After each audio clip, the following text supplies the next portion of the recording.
আহা, এরা আমার নিজের ভাই বোনের মতো। বাড়ির যদি কিছু হয় তাহলে এদেরকে আমি কোথায় রাখবো?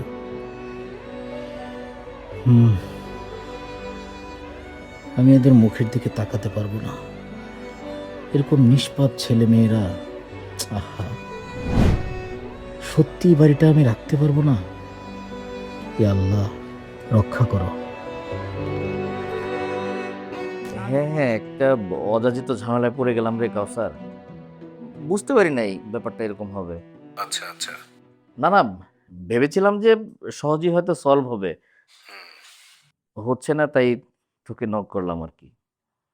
তুই তো জানিসই আমার সবকিছু। আমার ই বাবার কিছু জমি জমা আছে গ্রামে, ওভাবেই আছে। আর এই বাড়িটা তো আমি আমার নিজের টাকায় করেছি, একদম আমার ইনকামের টাকায় করা।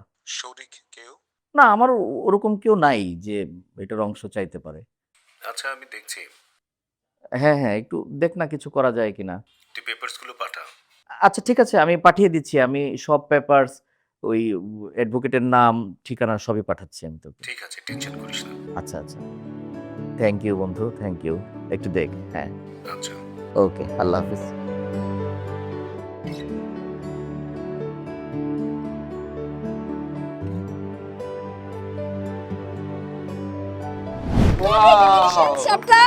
সাবাস রমজান, পার্টি হবে। ওকে ওকে, ডান ডান, পার্টি হবে। কাজে আসুক আগে, বিয়েটা তো করাই। সো অ্যাডভান্স আলহামদুলিল্লাহ। আহা, এরা আমার নিজের ভাই বোনের মতো। বাড়ির যদি কিছু হয় তাহলে এদেরকে আমি কোথায় রাখবো?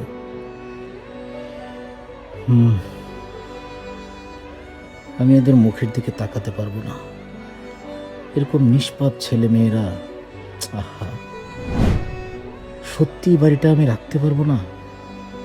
হে আল্লাহ, রক্ষা করো। আরে ভাই, যন্ত্রণা তো আমার না, কদিন পর তো যন্ত্রণা আপনাকে ভোগ করতে হবে। আপনার বাড়ি, আপনার ঘর, হ্যাঁ, আপনি যা ইচ্ছে তাই করবেন, আর আমরা সবকিছু চুপচাপ বসে বসে দেখবো। ঘরে গিয়ে জবাব দিয়ে রাখবে, নইলে একটা পা নষ্ট হয়েছে না, আরেকটা পা নষ্ট হয়ে যাবে। আপনার কথাবার্তা তো অ্যাডভোকেট মনে হয় না, মনে হয় বাংলা সিনেমার ভিলেন মিশা সওদাগর।